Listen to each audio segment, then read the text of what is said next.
এমন কোন জায়গা আছে, কোন কয়েকখানা আছে যেখানে কোনো বাহিরের আলো যায় না, বাহিরের বাতাস যায় না, খাবার যায় না। এই জায়গার কথা আল্লাহ রাব্বুল আলামিন সূরা মুমিনের মধ্যে বলতেছেন।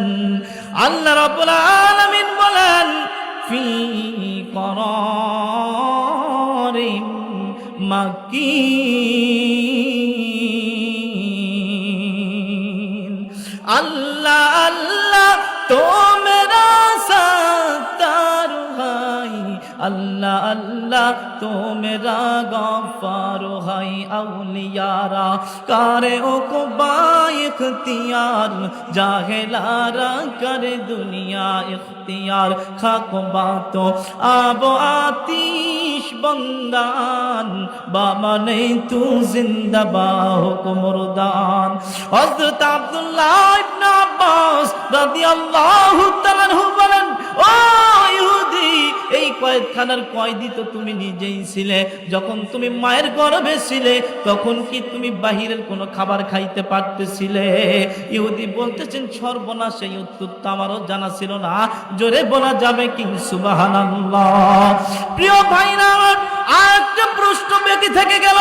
আল্লাহ রাব্বুল আলামিন এমন কোন মানুষকে দুনিয়াতে পাঠিয়ে দিয়েছিলেন, যেই মানুষ কবরের মধ্যে যাওয়ার পরও, যেই মানুষ কবরে থেকে কবর তাকে নিয়ে চলাফেরা করে। আল্লাহ রাব্বুল আলামিন হযরত ইউনুস আলাইহিস সালাম নামে একজন নবী দুনিয়াতে পাঠিয়েছিলেন। নাম শুনছেন? ইউনুস নবীর নাম শুনছেন? ইউনুস আলাইহিস সালাম যখন নদী পার হচ্ছিলেন, নদী পার হওয়ার সময় নৌকার লোকজন তাকে যখন পানির মধ্যে ফেলে দিল, আল্লাহ রাব্বুল আলামিন বলেন, ও মাছ, যা যা আমার বন্ধু ইউনুসকে তুই গিলে ফেল, তোর পেটের মধ্যে তাকে তুই সংরক্ষণ করবি, কিন্তু হজম করতে পারবি না। আল্লাহ রাব্বুল আলামিন যখন মাছকে হুকুম করলো, হযরত ইউনুস নবীকে যখন পানিতে ফেলে দেওয়া হলো, মাছ তখন হা করে তাকে পেটের মধ্যে নিল। সেখানে গভীর অন্ধকার, এখানে গভীর অন্ধকারের মধ্যে থেকে তিনি যখন একদিন নয়, দুদিন নয়, 3 দিন নয়, দীর্ঘ 40টি দিন পর্যন্ত মাছের পেটে অবস্থান করে, মাছ তাকে নিয়ে সমুদ্রের বিভিন্ন জায়গায় ঘোরাফেরা করে। এবার আব্দুল্লাহ ইবনে আব্বাস রাদিয়াল্লাহু তাআলা বলেন, ইহুদি, তুই কি জানিস না আল্লাহর নবী পয়গম্বর ইউনুস আলাইহিস সালাম মাছের পেটের মধ্যে ছিল, গভীর অন্ধকার কবর সেটা। এই সময় আল্লাহ রাব্বুল আলামিন মাছকে বলল, রে মাছ, তুই কিন্তু ইউনুসকে হজম করতে পারবি না। ইউনুস নবী মাছের পেটের মধ্যে থেকে যখন আল্লাহর কাছে আকুতি করলো, লা ইলাহা ইল্লা আনতা সুবহানাকা ইন্নী কুনতু মিনাজ জালিমিন।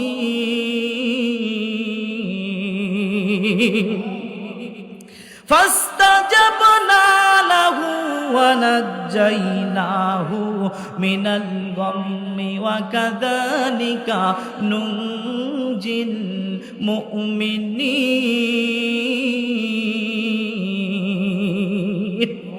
আল্লাহ রাব্বুল আলামিনের কাছে তিনি যখন এই আয়াত পাঠ করে যখন আল্লাহর কাছে কাকুতি মিনতি করলো, আল্লাহ রাব্বুল আলামিন মাছকে হুকুম দিল, রে মাছ, তুই আমার পয়গম্বর ইউনুসকে এই নদীর তীরে নিয়ে যে তুই ফেলে দে।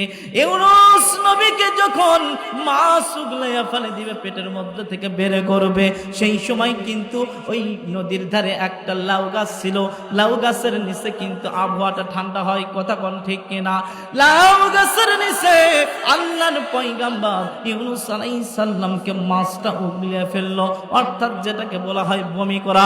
ইউনুস আলাইহিস সালামকে আল্লাহ রাব্বুল আলামিন গভীর অন্ধকার থেকে রক্ষা করলেন। এই গভীর অন্ধকারের মধ্যে বলেন তো দেখি, দুনিয়ার কোন মানুষ খবর রেখেছিল কি? দুনিয়ার মানুষ খবর রেখেছিল? তিনি কার প্রতি তাওয়াক্কুল করছিলেন? এই গভীর অন্ধকারের মধ্য থেকে ডাকলে যিনি শোনেন, তার নাম কি? সুবহানাল্লাহ ওয়ালহামদুলিল্লাহ লা ইলাহা ইল্লাল্লাহ লা ইলাহা। নেই কোনো মাবুদ আল্লাহ ছাড়া, নেই কোনো মাবুদ আল্লাহ সারা নেই কোনো মাশুক, আল্লাহ সারা লা ইলাহা। জবান বন্ধ করো, বলেন বলেন, আল্লাহর মহব্বতে সকলে একটু জিকির করেন, লা ইলাহা ইল্লাল্লাহ, লা ইলাহা। শিশুর মুখে হাসি হয়ে, শিশুর মুখে হাসি হয়ে লুকিয়ে রয়েছেন যে আল্লাহ, লা ইলাহা। জোরে জোরে লা ইলাহা। ফুলের মাঝে খুশবু হয়ে, ফুলের মাঝে খুশবু হয়ে লুকিয়ে রয়েছেন যে আল্লাহ, লা ইলাহা ইল্লাল্লাহ, লা ইলাহা, লা ইলাহা ইল্লাল্লাহ মুহাম্মাদুর রাসূলুল্লাহ সাল্লাল্লাহু আলাইহি সাল্লাম। আর একটা প্রশ্ন বাকি থেকে গেল। এইবার ইহুদি বলতেছে, ঠিক আছে এই প্রশ্নের উত্তর দাও। একই সাথে দুইটি ভাই জন্মগ্রহণ করেছে, হযরতে উযাইর আলাইহিস সালাম এবং তার ভাই উযাইর আর হলো উযাইস। দুইটি ভাই একসাথে জন্মগ্রহণ করেছে, একই সাথে মৃত্যুবরণ করেছে, কিন্তু তারপরও তাদের বয়স 100 বছর ডিফারেন্স ছিল। এই উত্তরটা দাও। এই উত্তর আমাদের জানার দরকার আছে না নাই? আছে না নাই? অনেকেই ঝিমাচ্ছেন। এই ঝিমাতে যদি বলে ফেলি তা শুনবেন কখন? প্রিয় ভাইরা আমার, আমি আলোচনা করতেছিলাম আল্লাহ রাব্বুল আলামিন পিতা মাতার কথা বলে দিলেন। আল্লাহ রাব্বুল আলামিন বলেন, তোমরা তোমাদের পিতা মাতার সঙ্গে এমন ব্যবহার করো না যেন তারা শব্দটুকু করে, এমন আচরণ করো না যেন তাদের মুখ থেকে শব্দটুকু বের হয়। ইম্মা ইয়াবলুগান্না ইনদাকাল কিবারা আহাদুহুমা আও কিলাহুমা ফালা তাকুল লাহুমা উফফিন ওয়ালা তানহারহুমা ওয়া কুল লাহুমা কওলান কারীমা।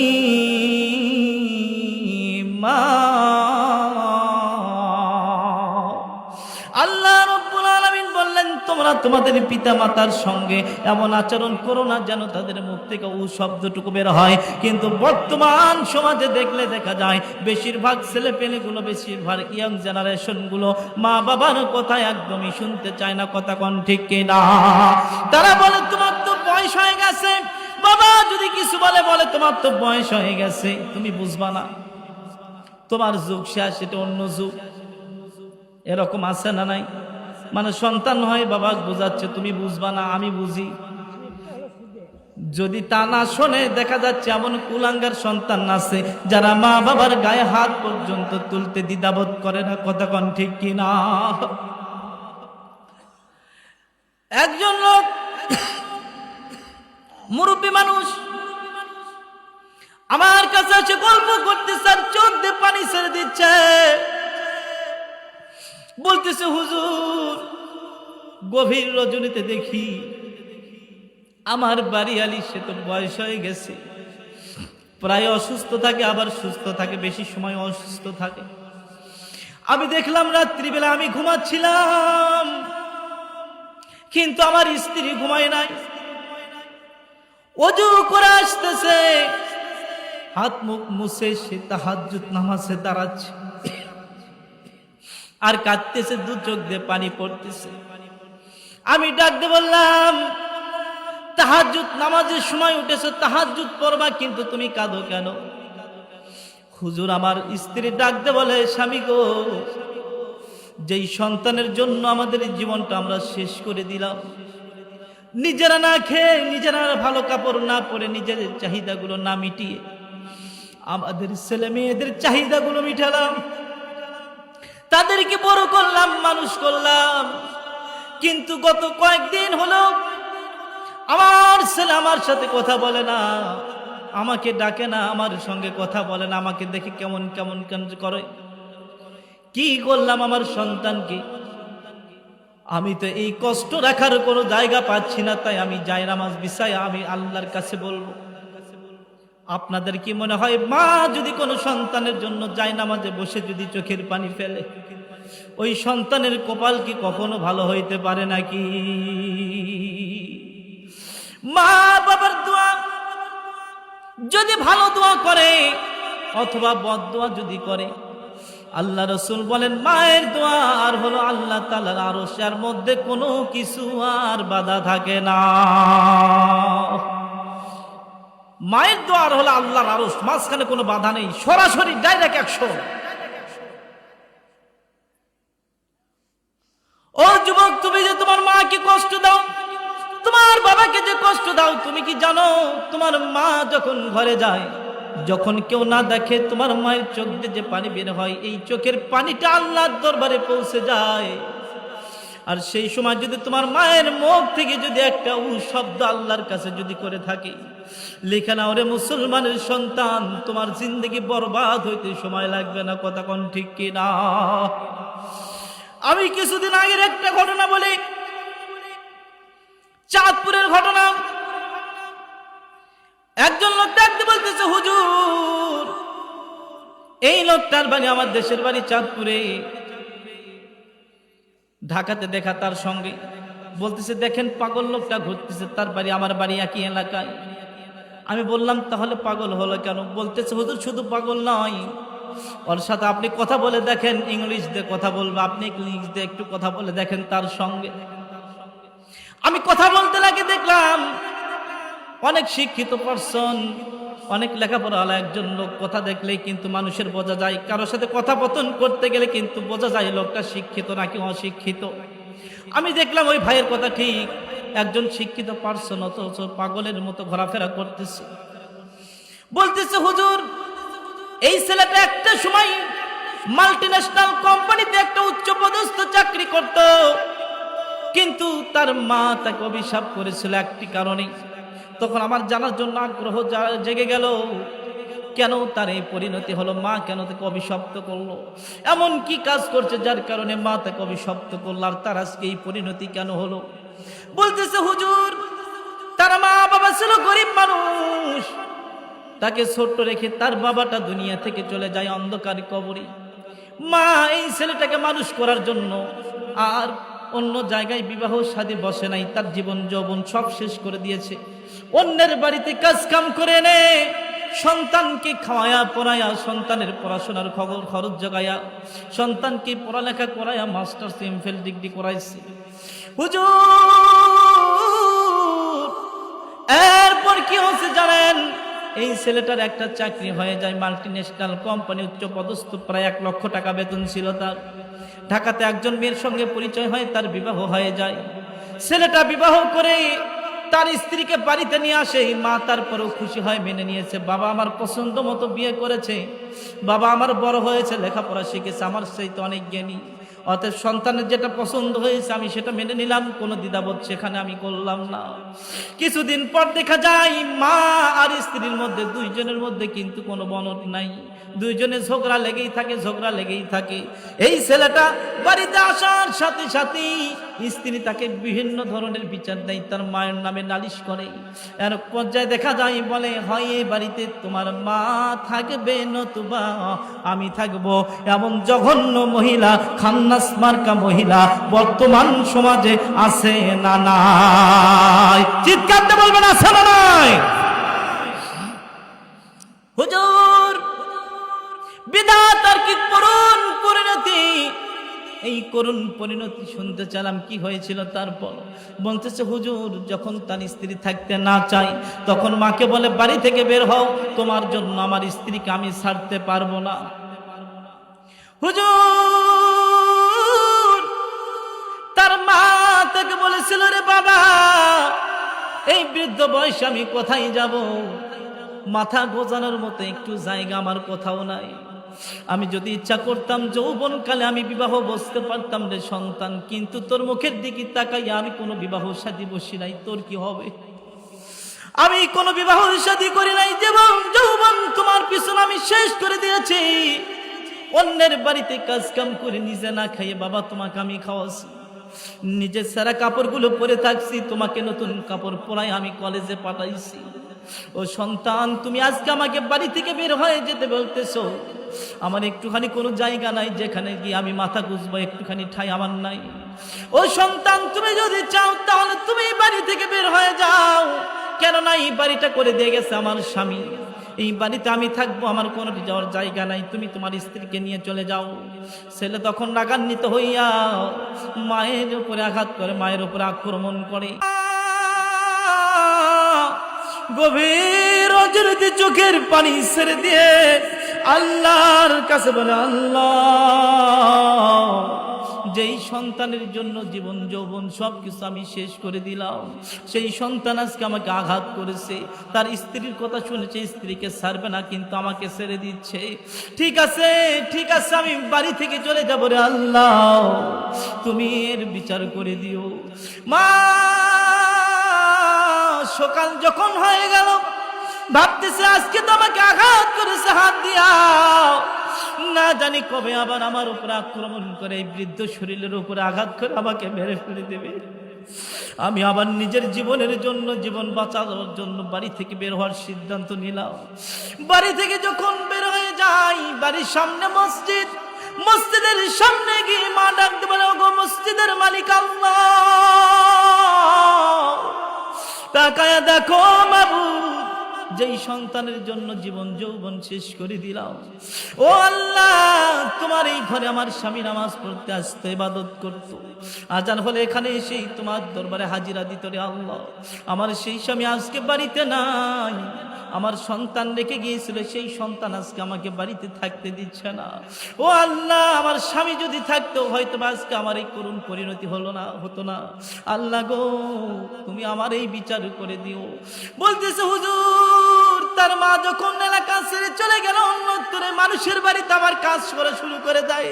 হুজুর, কিছুদিন পর দেখা যায় তার চাকরি চলে গেছে, জানতে পারলাম তার মাথা স্ক্রু ঢিলা হয়ে গেছে। মাথার স্ক্রু যখন ঢিলা হয়ে যায়, কোম্পানি থেকে ওই প্রোডাক্ট আর চলে কি? কোম্পানিওয়ালা ভাবতেছে যদি এক আমার কোম্পানিতে আমি রেখে দেই তাহলে আমার লাভের বদলে আরো লস করে দিবে, অতএব একে রিজেক্ট, একে ছাঁটাই করে দেওয়াই আমার ভালো, কোম্পানির জন্য ভালো হবে। চাকরিটা চলে গেল, বাড়িতে চলে আসলো, ভবে ঘুরের মতো ঘুরে বেড়াই, মাঝে মাঝে কথা মানুষের সাথে এমন ভাবে বলে যেন পাগল হয়ে গেছে। স্ত্রী অবস্থা দেখে টাং টুকলা বান্ধা নিয়ে গাঁটটি গুট্টি বান্ধে লইয়া বাবার বাড়িতে চলে গেছে। বলতেছে হুজুর, স্ত্রী যখন চলে গেল ডবল প্রেশার আরো বেশি হয়ে গেল। দেখা গেল এমন একটা পর্যায়ে আসলো, শরীরে কোনো কাপড় নাই, উলঙ্গ অবস্থা এলাকার মধ্যে ঘোরাফেরা করে। আল্লাহু আকবার! মায়ের দোয়া কবুল করেছে কে? আর যুবক, কাকে কষ্ট দাও? এই মা যাদের নাই তারা বোঝে, যাদের মা দুনিয়া থেকে চলে গেছে তারাই বুঝতে পারে মা কত বড় একটা দামি জিনিস। যাদের বাবা দুনিয়া থেকে চলে গেছে তারা জানে কত বড় একটা বট বৃক্ষ তার মাথার উপর থেকে চলে গেছে। আর মা বাবার সম্পর্কে আল্লাহ রাব্বুল আলামিন বলেন, যদি কোনো ব্যক্তি মা বাবার মনে কষ্ট দেয়, সে যদি 1000 বার হজ করে আসে, তার একটা হজও কবুল হবে না। হজ করতে করতে যদি সারা জীবন প্রতি বছরেও যদি হজ করে, একটা হজ কবুল হবে না। আল্লাহ রাসূল বলে, হুমা জান্নাতুকা ওয়া নারুকা, তোমার মা বাবা তোমার জন্য জান্নাত, তোমার মা বাবা তোমার জন্য জাহান্নাম। মা বাবাকে কষ্ট দিলে আল্লাহ তাআলা নিজেই সেই বিচার করেন, নিজে রাগান্বিত হয়ে যান।